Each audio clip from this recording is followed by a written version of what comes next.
एकत्रित जमलो आहोत।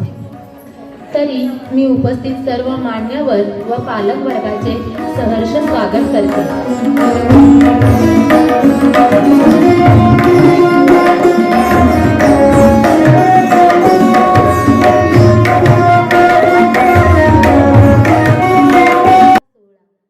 ही आपली पहिलीच पालक सभा।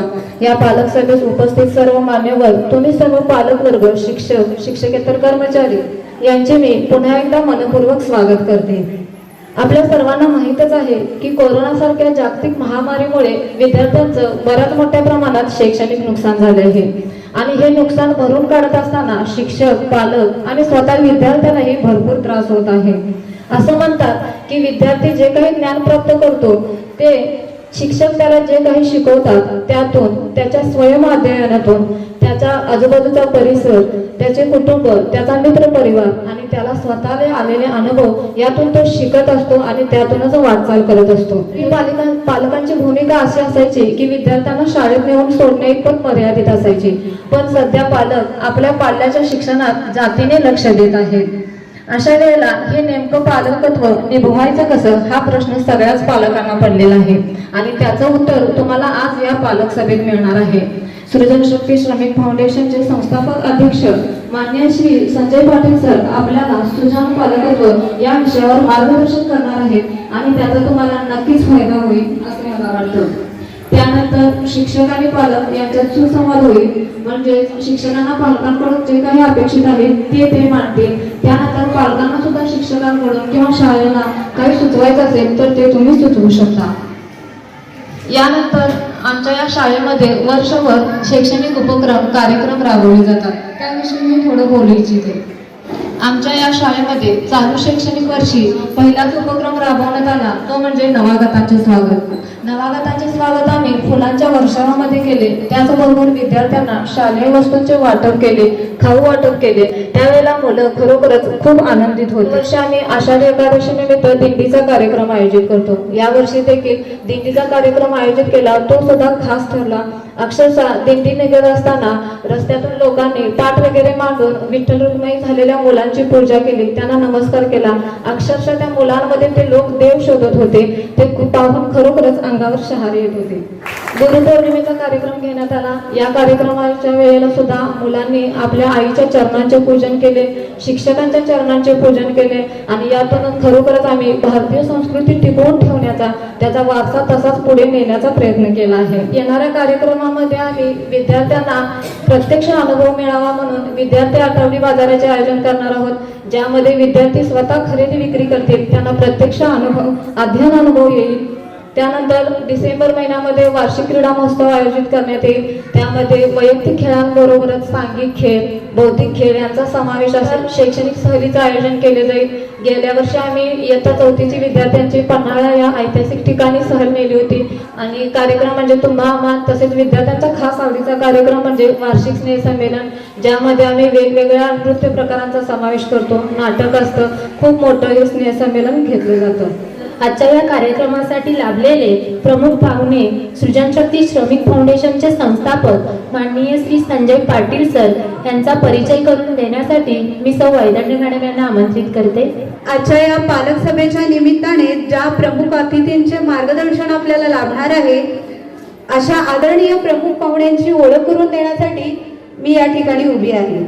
निसर्गाने दिलेली बौद्धिक संपदा, परिश्रमातून फुललेले कर्तृत्व, अमृतासम मधुर अमोघ वाणी आणि संवेदनशीलता जपणारी मुक्तहस्त लेखणी ज्यांना लाभली आहे असे या कार्यक्रमाचे अष्टपैलू व्यक्तिमत्व म्हणजे माननीय श्री संजय पाटील सर। तर सृजन शक्ती श्रमिक फाउंडेशन कोल्हापूर, त्याच पद्धतीने सृजन शक्ती साहित्य विचार मंच, तसेच सृजन शक्ती स्मार्ट ट्रेनिंग सेंटर याचे ते स्वतः संस्थापक अध्यक्ष आहेत। तसेच सरांना विविध पुरस्काराने देखील सन्मानित करण्यात आलेले आहे। विविध विषयांवर आधारित तब्बल 2800 व्याख्याने सरांनी पूर्ण केलेले आहेत। त्याच पद्धतीने छत्रपती शिवाजी महाराज यांच्या जीवनावर आधारित देखील 189 व्याख्यानमाला सरांनी सादर केलेल्या आहेत। त्याच पद्धतीने सरांच्या उमलली कळी, त्याच पद्धतीने प्रकाशवेडा पतंगाची कहाणी या नाटिका देखील प्रसिद्ध आहेत। वाचनाबद्दल सांगावयाचे झाल्यास सरांना वाचनाची विशेष आवड आहे. सरांचा स्वतःचा 5000 पुस्तकांचा संग्रह देखील आहे.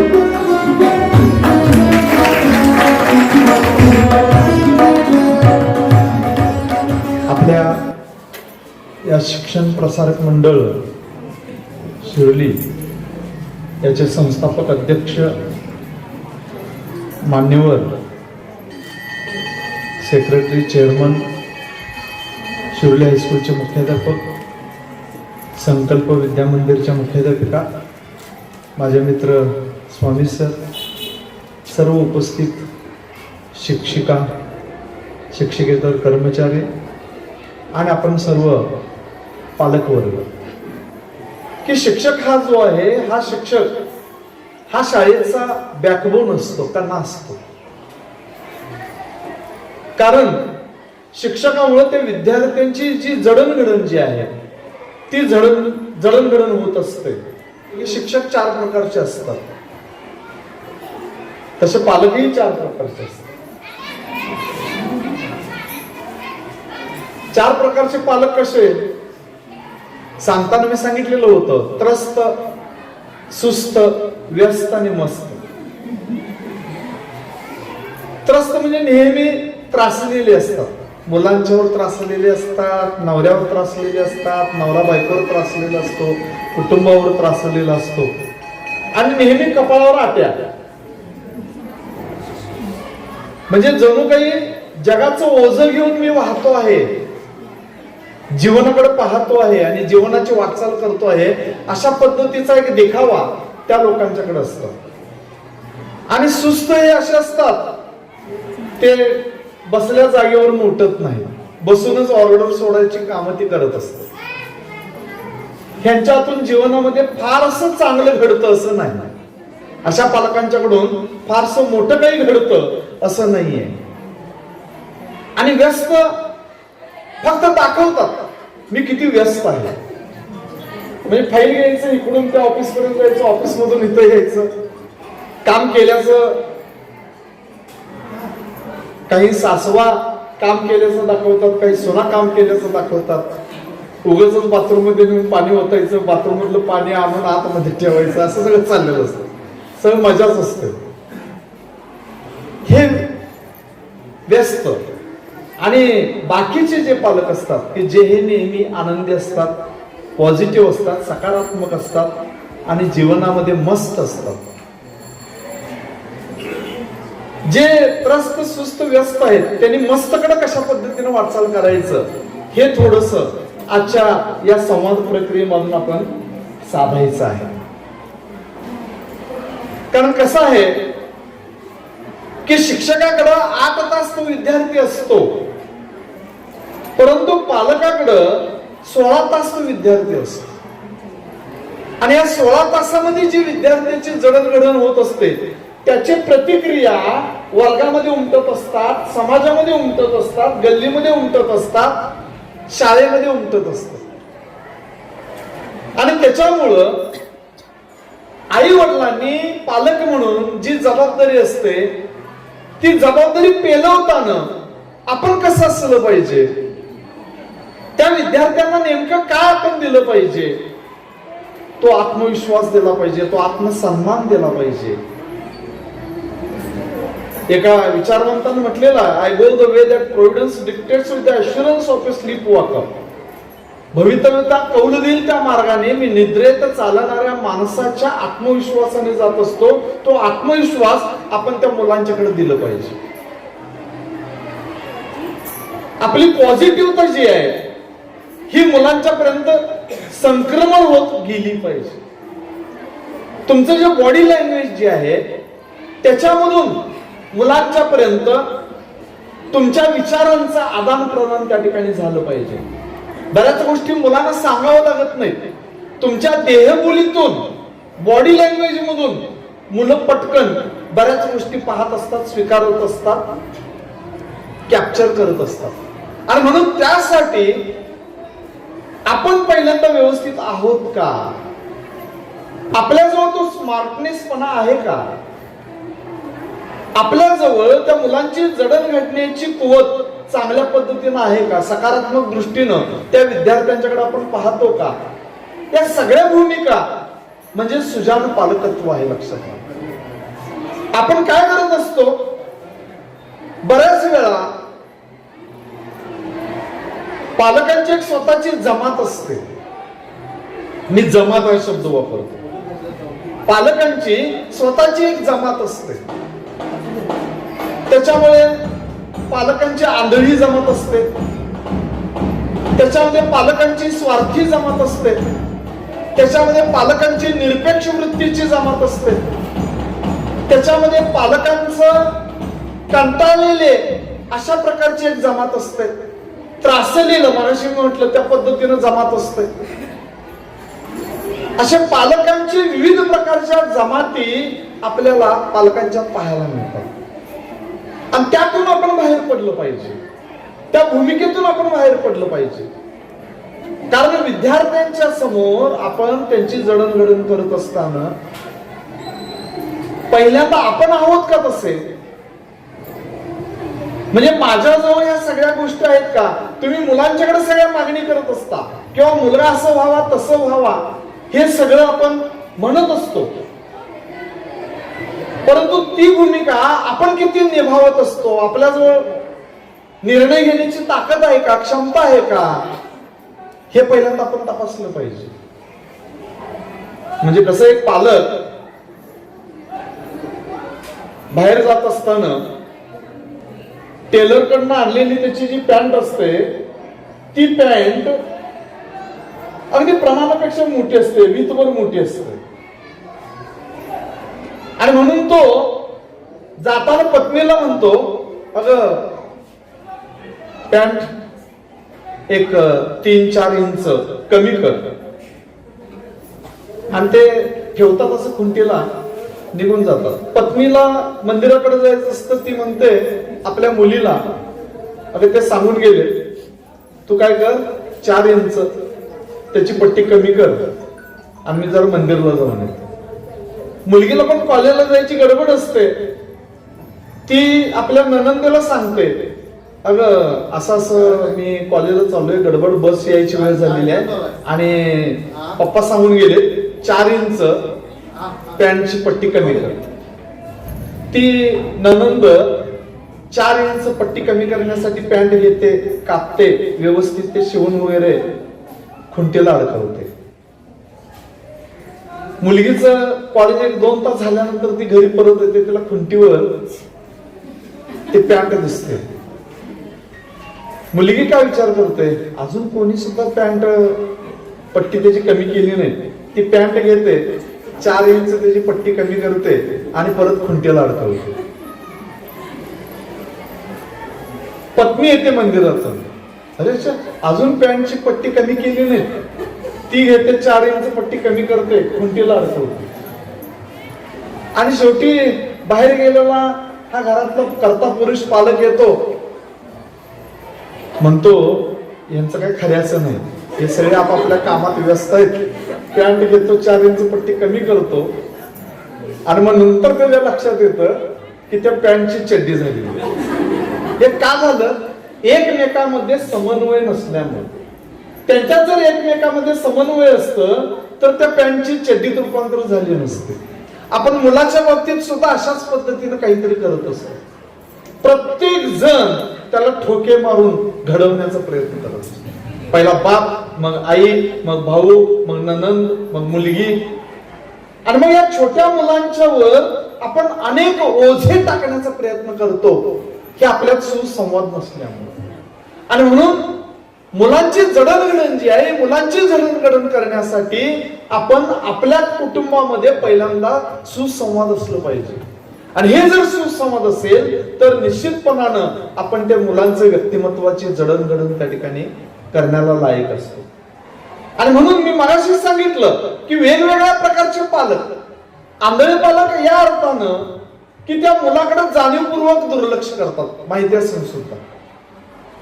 म्हणजे जागरूक असताना सुद्धा डोळ्यावर पट्टी बांधल्यासारखं ते वागतात आणि त्याचा परिणाम मुलांच्यावर वेगळ्या प्रकारे त्यांची घुटण होत असते.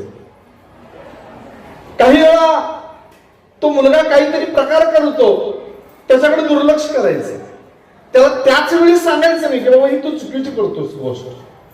आणि हे सांगितलं नसल्यामुळं त्या विद्यार्थ्याला वाटतं, त्या मुलाला वाटतं की माझे वडील शांत आहेत, त्या अर्थी हे चालतं, असं केलं तर चालतं. घरात पाहुणे आलेले असतात, घरात पाहुणे आलेले असताना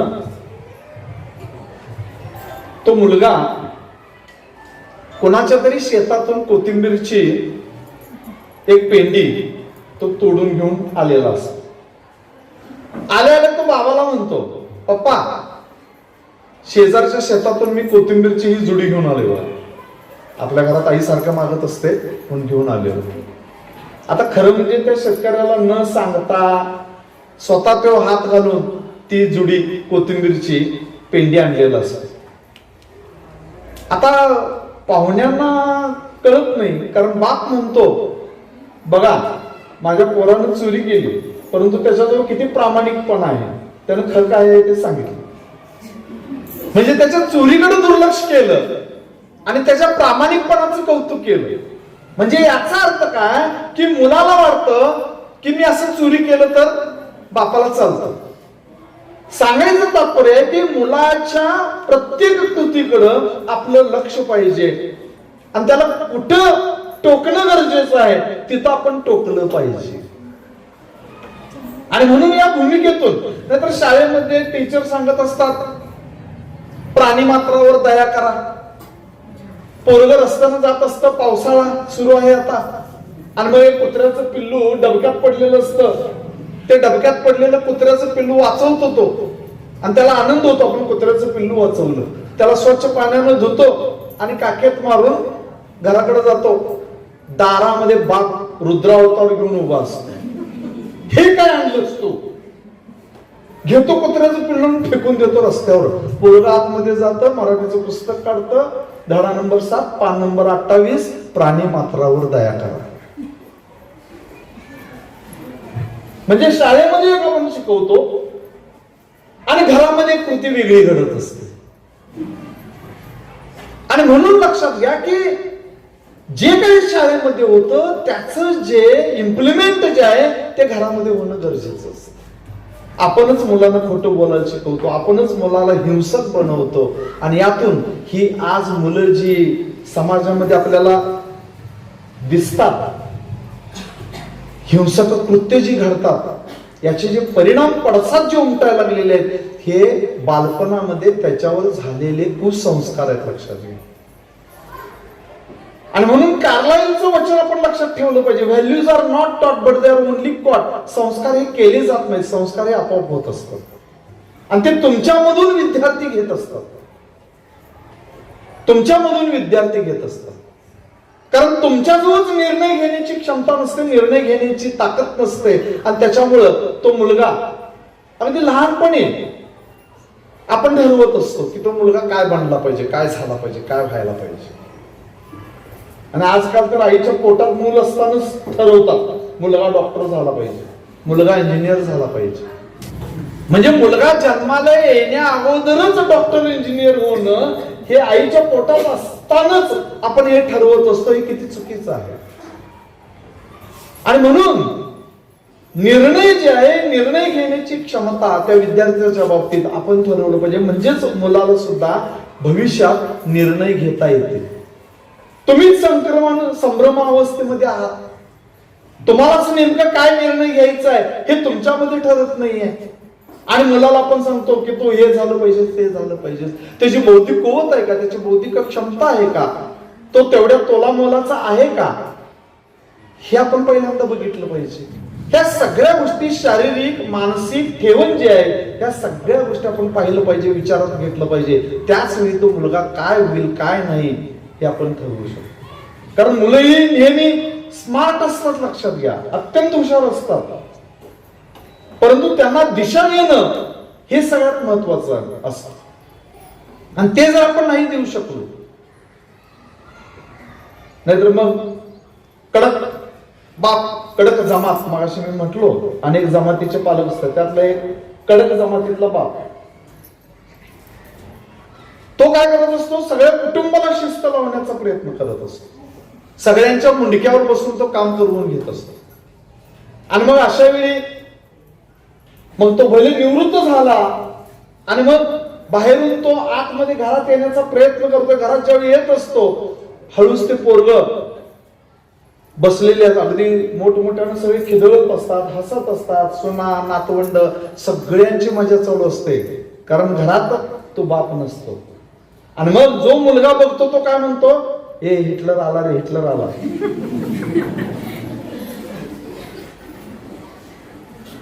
म्हणजे याचा अर्थ असा नव्हे की तो बाप हिटलरच असतो.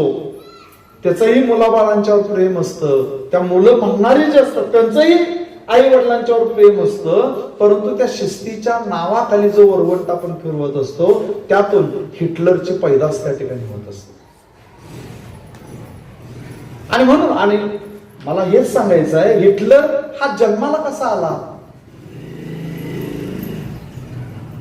की जो हिटलर ऍडॉल्फ हिटलर लहानपणी शिक्षण घेत असताना बाप दारुडा घरात आल्यानंतर ठोकायचा पहिल्यांदा त्या मुलाला, ऍडॉल्फला खूप मार द्यायचा, खूप चोप द्यायचा कारण नसताना.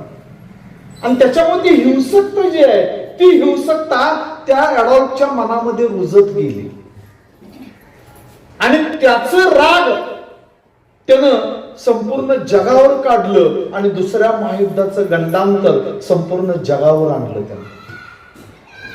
म्हणजे हिटलरची पैदास जी आहे ते आई वडिलांच्या माध्यमातूनच झाली, वडिलांच्या माध्यमातूनच झाली. 65 लाख ज्यू लोकांना ठार मारलं. ही अशी निर्वंश करण्याची बुद्धी या बापाकडूनच ती रुजली. ते डीएनए जे आहे ना ते संक्रमित होत जातं. आई वडिलांच्या जवळ जे हे गुण अवगुण असतात ते असे संक्रमित होत जातात. ते विचार, ते संस्कार हे संक्रमित होत जातात. आणि म्हणून लक्षात घ्या, आपण आपली भाषा, आपलं संवाद कौशल्य काय आहे याच्यावर त्या मुलाची जडणघडण, त्या मुलाचं व्यक्तिमत्व. आणि फक्त एका आईचं किंवा एकट्या वडिलांचं असून चालणार नाही, संपूर्ण कुटुंबाचं असावं लागतं. थोरल्या मुलाचं असावं लागतं, धाकट्या मुलाचं असावं लागतं, मुलीचं असावं लागतं, ननंद भाऊजय आत्या काका काकी जे कोणी त्या कुटुंबात असतील.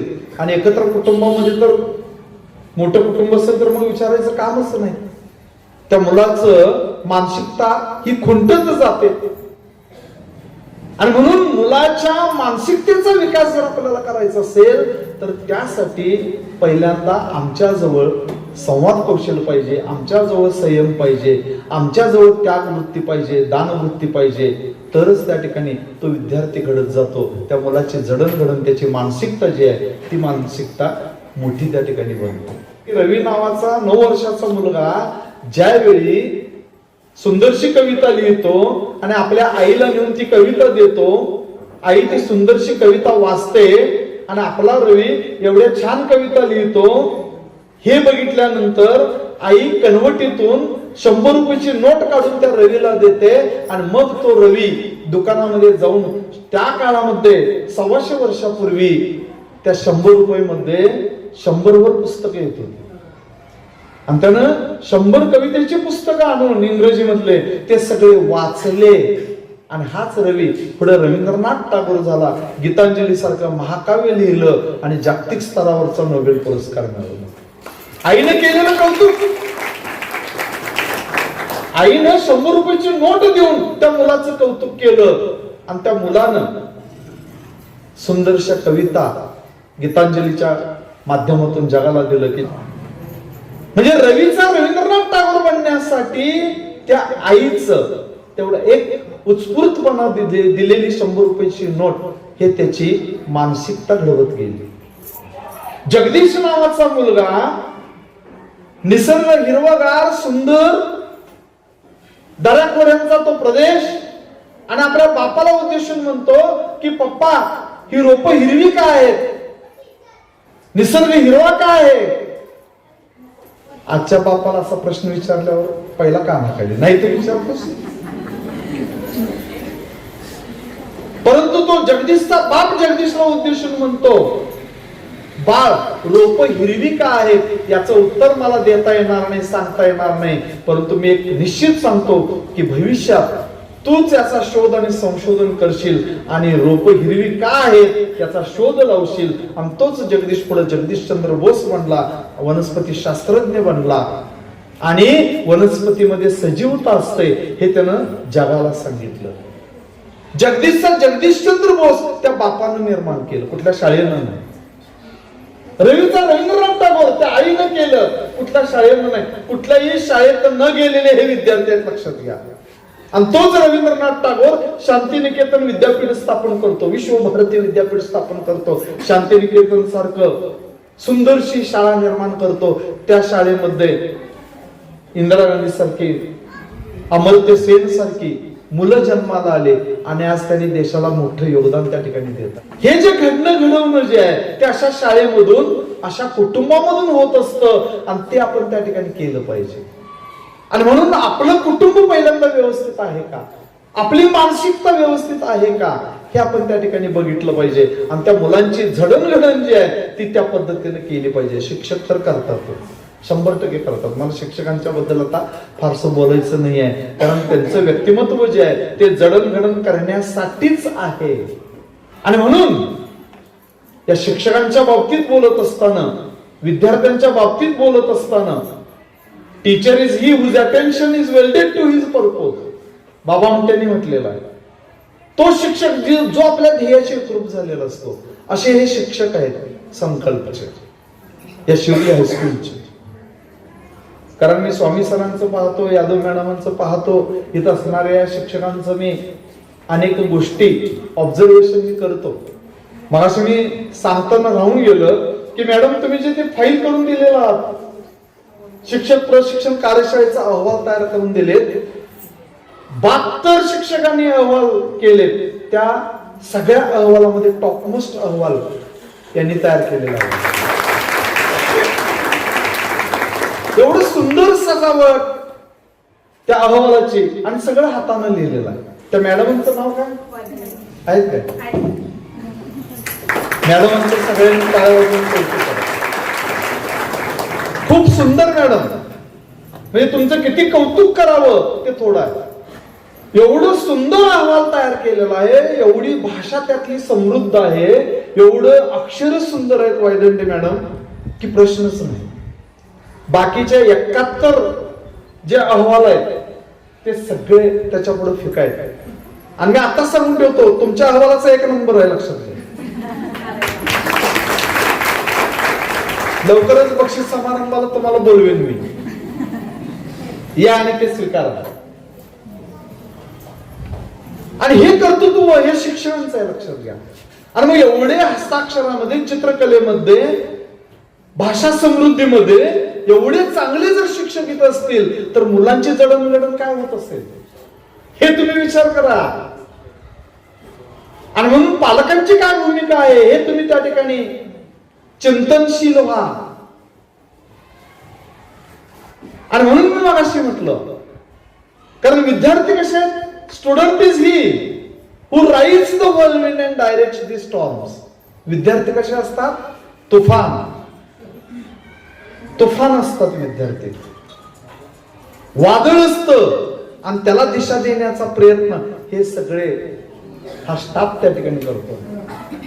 असे शिक्षक आपल्याला मिळालेले आहेत. मग आपण विद्यार्थ्यांना ज्यावेळी शाळेमध्ये पाठवतो, संकल्प, शाळेचं नाव किती सुंदर आहे बघा, संकल्प. एक मनाशी संकल्प केलेली ही शाळा की आम्ही जिद्दीनं मुलांना घडवणारच, असं मनाशी ठाण बांधून त्यांनी विद्यार्थ्यांना घडवतायत, संस्कारित करतायत, त्यांचं अंकुर फुलामध्ये फुलवण्याचं काम करतायत. आणि म्हणून लक्षात घ्या की तुम्ही थोडस आता सजग व्हा, सृजन व्हा, तुमच्या जवळची सर्जनशीलता बाहेर येऊ दे आणि आपल्या मुलासाठी आपल्याला काय करायचं आहे ते त्या ठिकाणी तुम्ही ठरवा. कारण मगाशी मी सांगितलं, विद्यार्थी नेहमी स्मार्ट असतात. कारण 5 वर्षाचा मुलगा दुकानामध्ये गेला, 5 रुपयाची नोट द्याला, त्या दुकानदाराला म्हणाला की त्या कोपऱ्यामध्ये जे खेळणं आहे, विमान नावाचं खेळणं, ते विमान नावाचं खेळणं मला पाहिजे. त्यावेळी त्याची किंमत 5 रुपये होती. दुकानदाराने काय केलं, ते खेळणं घेतलं, त्या मुलाकडे दिलं. मुलगा पैसे देऊन पायऱ्या उतरून खाली गेला. त्या दुकानदारानं 5 रुपयाची नोट बघितली आणि मग त्या मुलाला परत बोलवलं. बाळ वर ये. मुलाला विचारलं, बाळ तू दिलेली नोट खोटी आहे. मुलगा पटकन म्हणाला, विमान कुठं खरं आहे? विमान कोणतं?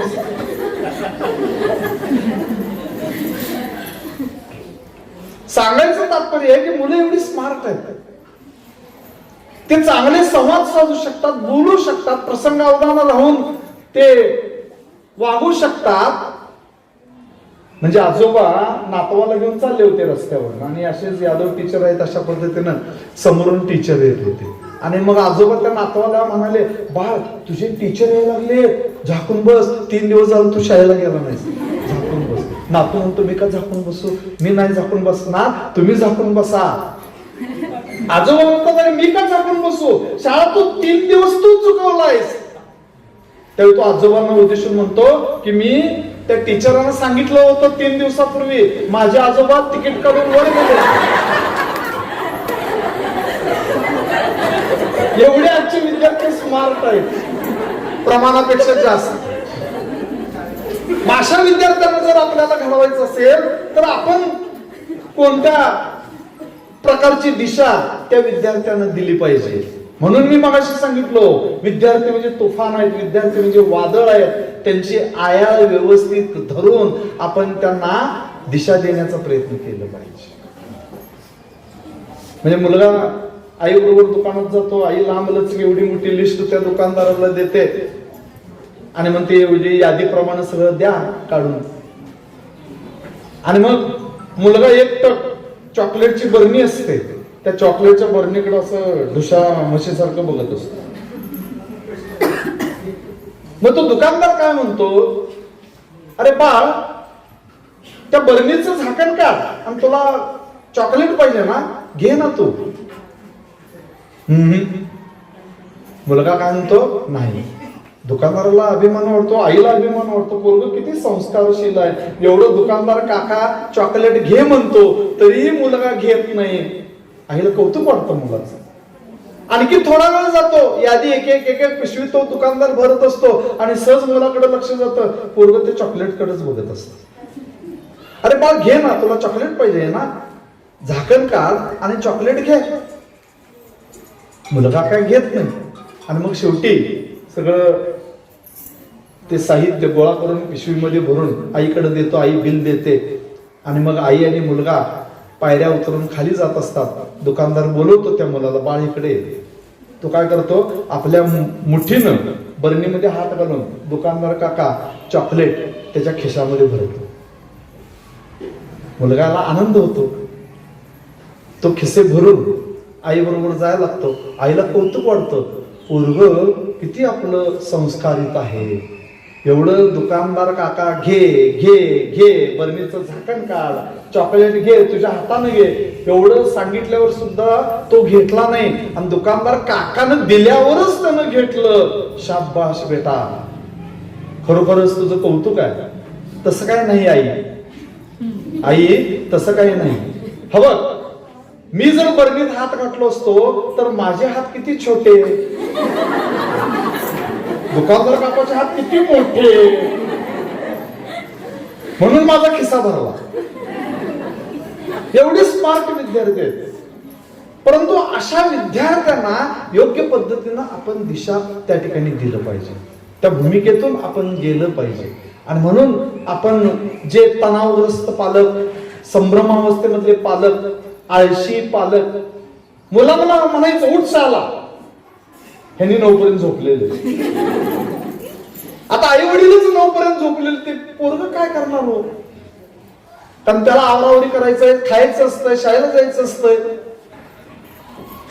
आणि म्हणून या सगळ्या गोष्टी आई वडिलांनी मुलांना घडवत असताना ह्या वर्ज मांडल्या पाहिजे.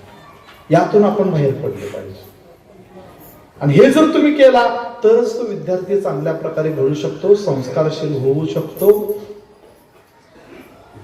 आणि म्हणून संत तुकाराम महाराजांनी म्हटलेलं आहे ना, आम्ही बी घडलो तुम्ही बी घडांना, आम्ही बी घडलो तुम्ही बी घडांना. विठ्ठलाच्या संगे तुका बी घडला वैकुंठास गेला. आम्ही बी घडलो तुम्ही बी घडा ना. सागराच्या संगे गंगा बी घडली सागराची झाली. आम्ही बी घडलो तुम्ही बी घडा ना. म्हणजे तुम्ही जर घडला तरच तो मुलगा घडणारा, विद्यार्थी घडणारा. आणि मग पुढे तुकाराम महाराज हेही म्हणतात, परिसाच्या संगे लोखंड बी घडले. परिसाच्या संगे लोखंड बी घडले सुवर्णची झाले. आम्ही बी घडलो तुम्ही बी घडा. श्रीरामाच्या संगे वानर बी घडले. श्रीरामाच्या संगे वानर बी घडले श्रीराम रूप झाले. आम्ही बी घडलो तुम्ही बी घडा. किती सुंदर शब्दामध्ये तुकाराम महाराजांनी आपल्या विद्यार्थ्यांची जडणघडण या माध्यमातून सांगितलेलं आहे. आजच्या या पालक सभेच्या निमित्तानं मला या ठिकाणी बोलवलं आणि मला बोलण्याची संधी दिली. 40 मिनिटं मी या ठिकाणी बोलू शकलो. तुम्हा सर्वांना मी धन्यवाद देतो आणि माझं मनोबल त्या ठिकाणी थांबवतो. जय हिंद. धन्यवाद सर. मी आभार मानण्यासाठी सौ मानकापुरे मॅडम यांना व्यासपीठावर आमंत्रित करते. एक व्यक्ती म्हणून जगण्यापेक्षा एक व्यक्तिमत्व म्हणून जगा. कारण व्यक्ती ही कधीतरी संपते, पण व्यक्तिमत्व हे सदैव जिवंत राहते. असेच उत्तम व्यक्तिमत्वाचे धनी आपल्याला लाभले आहेत. माननीय श्री संजय देवगोंडा पाटील सर यांनी आज आपल्या विनंतीला मान देऊन आपला अमूल्य असा वेळ आमच्यासाठी दिला आणि आमच्या पालकांना सुजाण पालक कसा असावा याबद्दल जे व्याख्यान दिलेलं आहे त्याबद्दल मी त्यांचे शतशः आभार मानते. तसेच आजच्या कार्यक्रमाचे अध्यक्ष व संस्थेचे सेक्रेटरी माननीय श्री कृष्णात गणपती खवरे साहेब यांचेही मी मनापासून आभार मानते. आमच्या संस्थेचे चेअरमन माननीय श्री सुरेशराव तात्यासाहेब पाटील साहेब, संस्थेचे अध्यक्ष माननीय श्री सलीम हिमंत देसाई साहेब, तसेच शिरोली हायस्कूल शिरोलीचे मुख्याध्यापक PM चौगले सर, तसेच आमच्या कार्यक्रमासाठी लाभलेले पालक अध्यक्ष म्हणून श्री विनोद माने सर, तसेच संकल्प बाल व विद्या मंदिरच्या मुख्याध्यापिका सौ यादव मॅडम, केतन कर्मचारी आणि आमच्या सर्व शिक्षक स्टाफ, तसेच इथं मोठ्या संख्येने उपस्थित झालेले आमचे सर्व पालक यांचेही मी मनापासून आभार मानते. धन्यवाद.